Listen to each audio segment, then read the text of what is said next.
Greetings and salutations, my fellow gamers. My name is A Far Cry Away, and today we have a really interesting What We Were Up To update on Killing Floor 2 from Tripwire Interactive. This one is called Hiring. You will note that we're getting a lot of announcements, so yeah, here we go. Welcome back to the latest edition of What We Were Up To. Today I want to talk about some changes moving forward, as well as introduce something new to that list.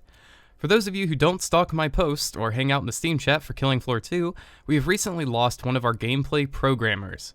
This has caused us to rework our current production schedule while we actively look for a replacement. If you know anybody, we are hiring. And there's a URL here. When we know how this will all play out with our next content drop, we will let the community know. But that hasn't slowed down our team making new content. A sharpshooter favorite, the lever action rifle has been modeled and textured and is making its way into the game. Below you'll find the first render I could bribe out of our weapons artist. And we have a really sick picture of the model 1894, or sorry, the Winchester 1894. And yeah, it's looking pretty sexy. I'm just happy it's coming back after Killing Floor 1. I was really looking forward to this gun, and it's looking really sexy. So yeah.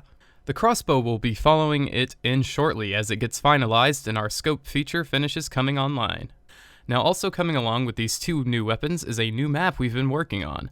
Imagine yourself rushing to escape the dark as the freezing cold and the Zeds approach. A walled and fortified looking structure offers perceived safety, but how long can you survive in this old Soviet-era relic? Welcome to the prison.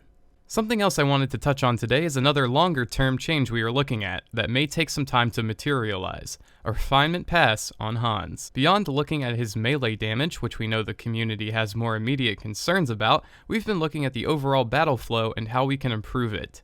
This is an outline of what we are investigating. The primary change would be to allow players to interrupt Hans' healing phase, potentially shortening or stopping the healing from happening. Along with this change, we are looking at changing up how he chooses to engage players when he decides he wants to heal, mixing it up from a straight rush into his chosen target. Our goals here are to make players feel more invested in all stages of the combat while keeping it exciting and challenging. Until next time, stay safe. Alright, and that is all of the content from this update. We got to see the Winchester 1894 rifle, as well as the prison map, which is apparently set in an old Soviet-era location. And that's pretty interesting, as well as we got to hear, news on Hans Volter and how they're going to mix up his boss fight. And then we also heard that the crossbow is going to be hopefully shown off by the next update, as well as the scope feature.